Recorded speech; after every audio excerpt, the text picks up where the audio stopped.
Welcome to the Story Apothecary, a podcast filled with healing and medicinal stories.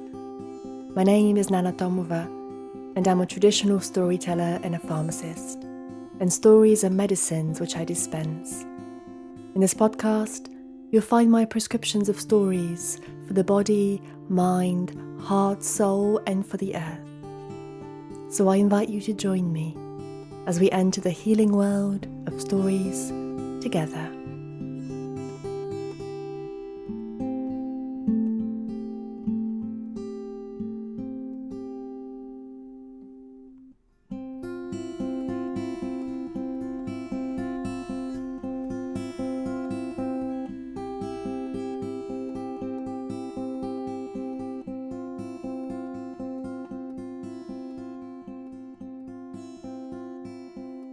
Welcome to the story for April. And before I dive in and tell you this month's story, I have an announcement. I have a book coming out in June in the United Kingdom. It is called Bulgarian Folk Tales, and it has 30 beautiful stories from Bulgaria, illustrated by the fabulous Rima Staines. And you can pre-order it before it comes out, and I'll put a link in the notes should you be interested. I'm super excited. It's been 2 years in the making, and I'm finally able to share it and tell the world about it. And today's story is from Georgia. And this one I dedicate to my mum, because the main character carries the same name as my mother, Svetlana, which means of light. And I hope you enjoy the story that I came across many years ago, and I've only just gotten round to recording it for you.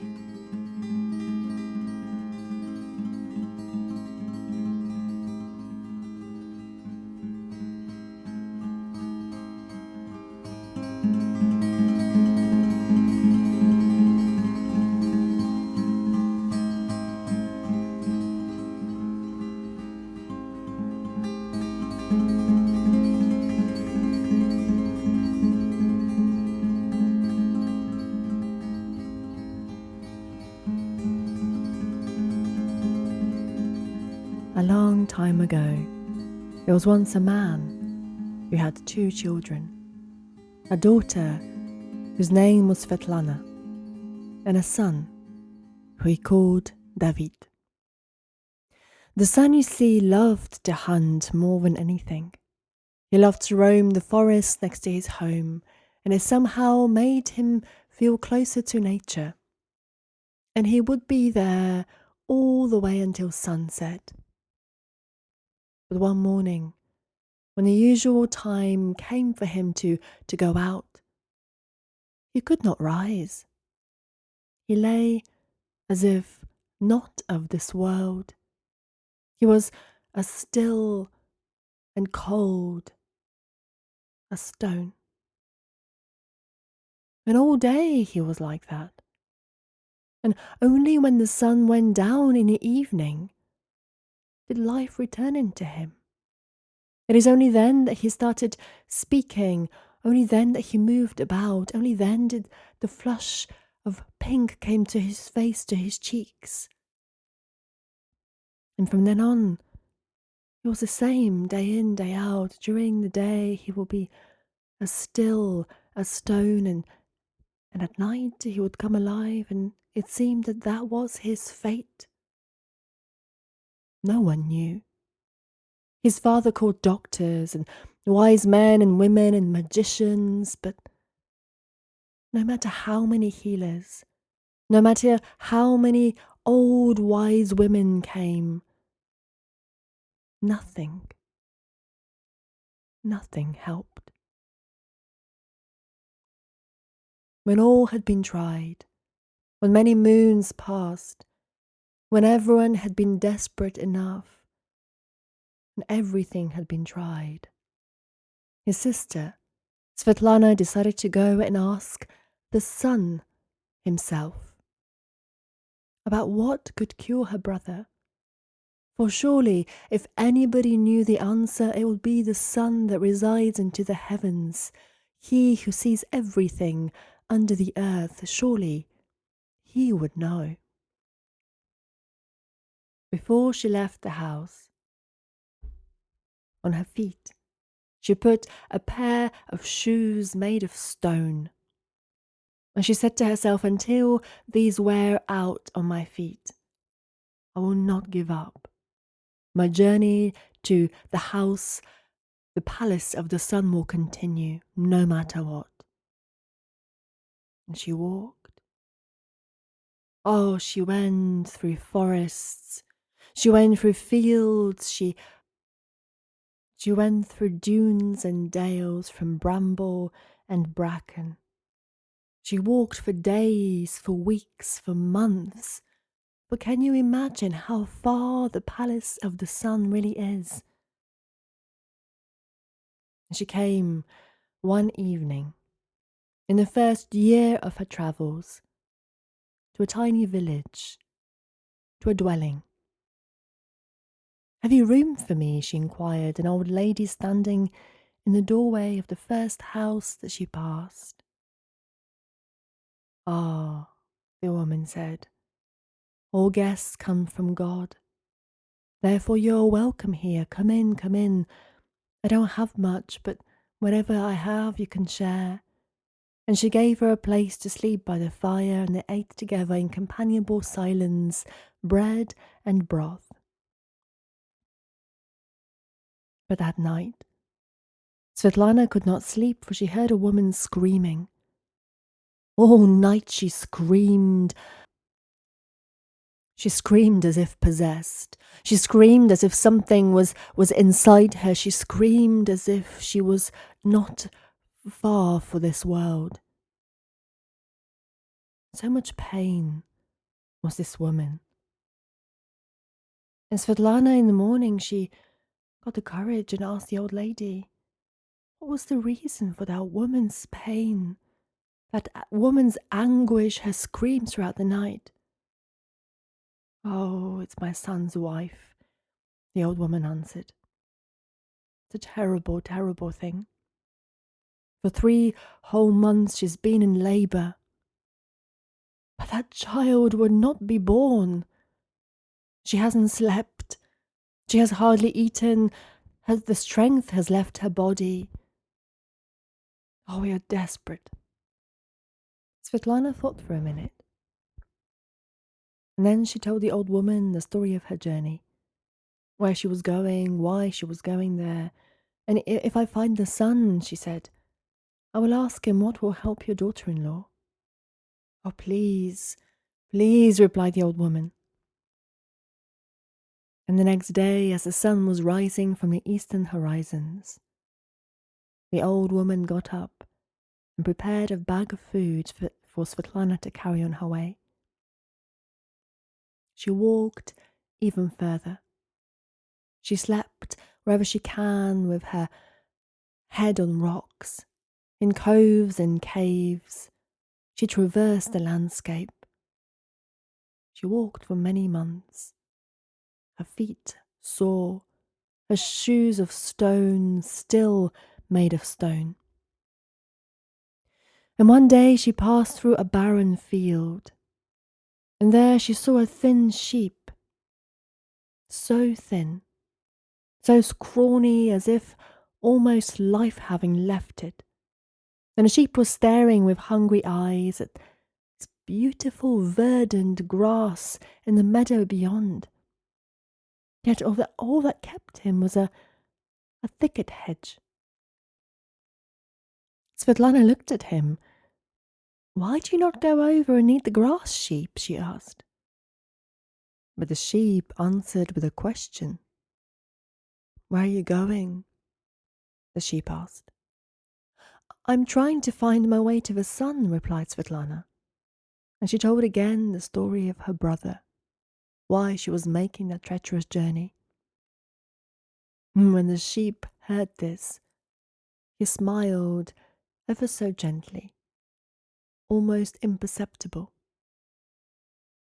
Perhaps the sun could help me too, said the sheep. For 3 whole years I have stood here so hungry, and I dare not go to the next field, lest the thicket hedge catch my wool and hold me fast. I dare not, and so I am hungry. I am so starved I am not long for this world.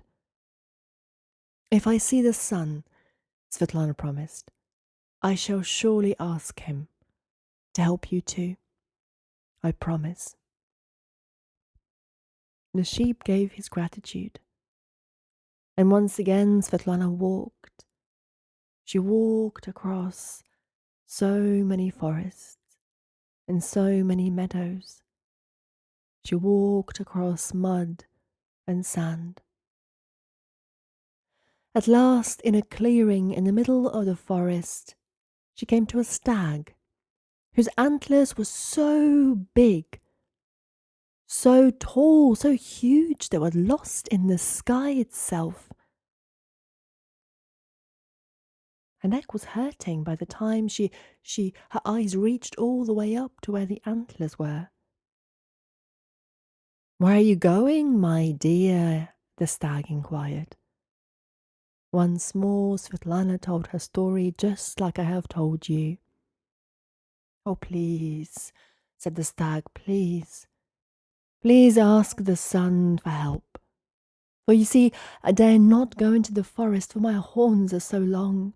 My antlers, they catch on everything. Please, when you reach the sun, ask him what I should do. I'm desperate." "I will," replied Svetlana. I promise. But one thing worries me," she said. "I have been walking for so many months, I hardly know when I started. I'm beginning to wonder how I shall ever find the sun. I don't know how many more moons I have to travel to find his palace. I don't know in what direction to go. I don't know if I have the strength even." "Climb up on my antlers," said the stag. "I have no idea how far they reach up, but at the rate they've been growing, I think they probably reach beyond everything. I will be here. I won't move. And when you're ready, you may come down the same way." Svetlana thanked him excitedly, and she went up. She climbed those antlers past the treetops. She climbed up the antlers past the flying birds, past the clouds, past the moon even herself, who looked at her coldly, past the stars that twinkled in the sky like 1,000 candles, and at last, she reached the floor of heaven. And there she found a neat, small house. Sitting on the doorstep was a little old woman with greying hair. "My goodness," said the old lady. "You frightened me. You are the first person from the earth who has ever found their way up here. What brought you?" "I want to see the sun," Svetlana answered, and she again told her story. "Ah," the old woman smiled. "I am the sun's mother. I will try my best to help you, but you must know, the sun, it is not as kind as people think he is. Stay here tonight, but I must change you into a broom. You see, the sun does not like human beings around, and there's a chance that he might eat you." At dusk, the old woman chained Svetlana over and stood her in a corner with a dustpan to keep her company. As soon as the sun came to the door of the house, he snuffed the air. "Some human has been here, haven't they?" "No, my child. No, no human has been here," said his mother. "Perhaps the wind is blowing from the earth today, Sit down. Sit and eat your supper, for I know you must be hungry. You've worked hard today. It's been a long day for you." His mother had cooked everything the way he liked, and as he ate, she spoke to him.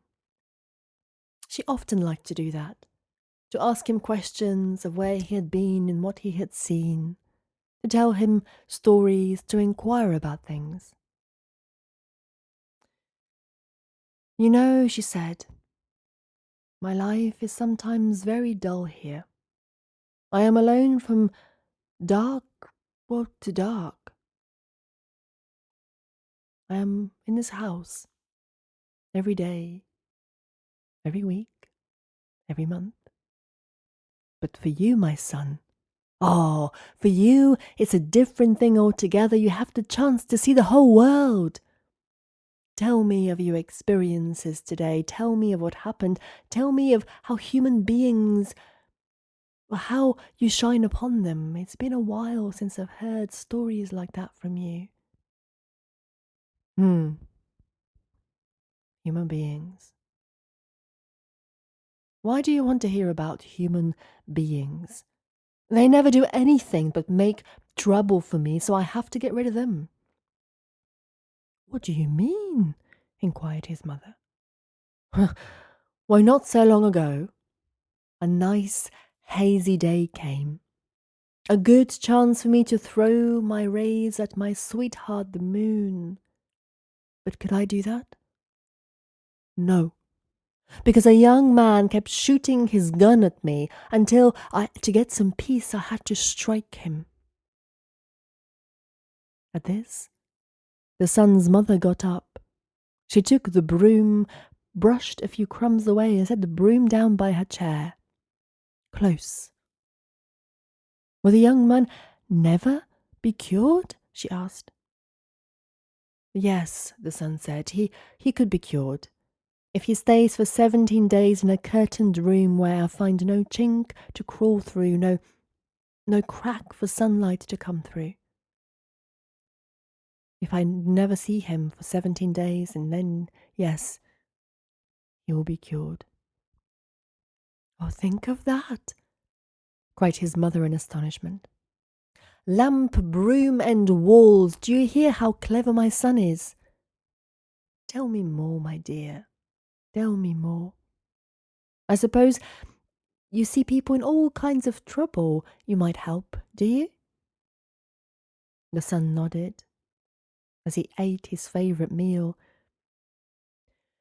"In a window," he said, "I shine through quite regularly. I see a woman 3 months in labour." 3 months? His mother said. "What a terrible thing. Is there anything in the world to help her?" "Well, if she moves from the soft mattress where she lies to a bed of hard boards covered with straw, a child will be born at once." "Oh, bag, broom, and basket. Hear that?" the old woman declared. "The world is certainly an interesting place. Tell me more," she inquired of her son. "Tell me more." "Under a tree," the son continued, "where I throw dappled shadows every day, there stands a sheep who is afraid to cross the thicket, lest the thorns catch his wool and hold him." "Well, I suppose there's no help for him, is there?" asked his mother. "Yes," said the son, "if he would go straight to the thorn thicket and walk along, brushing first his left side and then his right side, without fear. That will pull all his old wool, and he would just go through without being scared of being caught." "Oh, wonderful," said the old woman. "Plate, broom, and spoon. Is there anybody as clever as my son?" she said.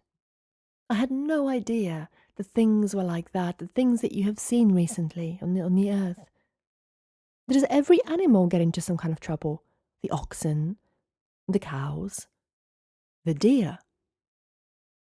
"Well," the son said with his mouth full, "there is even a stag," he said. whose horns have grown so long he cannot go into the forest." "Then he must die?" asked his mother. "How terrible." "Oh no, no, not if he finds a spring, and then stamps his hoof in the mud until water collects in the print. Then he drinks it and shakes his head at the same time. And then his antlers will fall off." "Oh, wonderful," she said. "Stove, broom, and pot. Listen to my son. There is nobody in the world like him. Nobody. Now, my mother, I must surely rest, because you know that my day starts very early." "Of course," she replied. "Of course." And so the son went to bed and slept heartily that night. And then the next morning, as soon as he went to work, rising in the eastern horizons, his mother changed Svetlana back. "Do you remember everything he said?" she inquired. "I do," replied Svetlana, "but how can I be sure it will work?" "We'll try it on a stag," replied the son's mother. Svetlana thanked her. She walked to the edge of heaven, stepped out onto the stag's antlers, and descended back down to the earth. "Have you any news?" the stag said. And as soon as she jumped off his back, she replied, "I do." She told him what to do. And, would you know it, there was a spring nearby. The stag stamped his first paw, and water collected. He put his soft nose in and drank deeply and shook his head at the same time with a great crack. The antlers snapped right off and fell with a great bang down to the earth. He ran around and around the clearing, free for the first time in years, so light, so hopeful. He rolled in the grass, content. He rubbed his sides against the tree bark. He celebrated, like stags do, his soft body coming back down to the grass. He nuzzled her. "I don't know how to thank you." He licked her cheek with his rough, red tongue. "Would you care to have my antlers to hang in your house?" he inquired. "It seems that some humans like to do that. A trophy of some kind." But Svetlana refused and went on. She didn't need a trophy. Plus, how would she carry these things? She had enough to be getting on with. In the same way, across the same path she had walked on her way to the house of the sun, the same path she walked back. And there she saw the sheep. And she saved the sheep in the same way that the sun had told her. And she saw the woman in labor. And as soon as she went into a hard bed covered with straw, a babe was born to her, a mighty cry, a beautiful son. How she wept, not to be plagued by 3 months of labor. And Svetlana carried on. She finally came to the house of her brother. And there she pulled the curtains. She darkened the room, making sure that there wasn't even a crack open in the curtains, not a singular place where the sun in his rays would come forth. It was pitch dark, like the underworld itself, like the place beneath the earth. Darkness, no darker than that. They all waited. They waited for 16 whole days. On the 17th day, her brother rose in the morning, a full, whole man once more. And the curtains were pulled, and the windows were opened, and they all rejoiced. Svetlana looked down at her feet. had her shoes of stone. The toe of one was almost chipped away. The sole of the other was polished so thin that light shone through it. It had been so many years, and finally her shoes of stone were worn thin. Her quest was complete, and through her determination, her wisdom, her kindness, and her light, she saved her brother, but many more friends along the way. For she who saved one saved the whole world.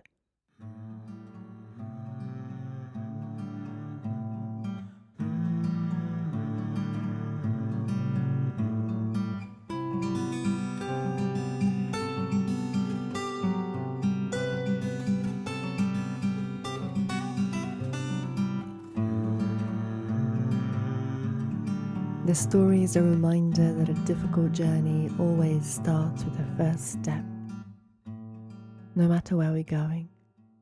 But this young woman had no idea how to get to the palace of the sun, and there are always helpers along the way in any difficult journey. All we have to do is sit and listen and offer a hand in return, and everything will fall in its place. Somehow, even in the darkest moments, if only we have a tiny bit of light inside, we can come through. One way or another. It may be not rosy. There may not be fireworks. The dark may still be dark. But there will be some light to pull us through, to walk towards the future, to see another sunrise, to live fully with hope and love and light.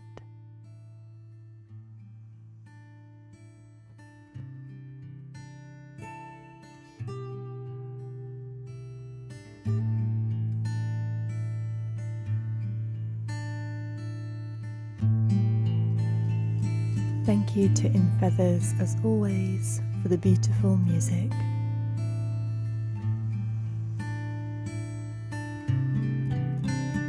Thank you for choosing to spend a wee while listening to this tale.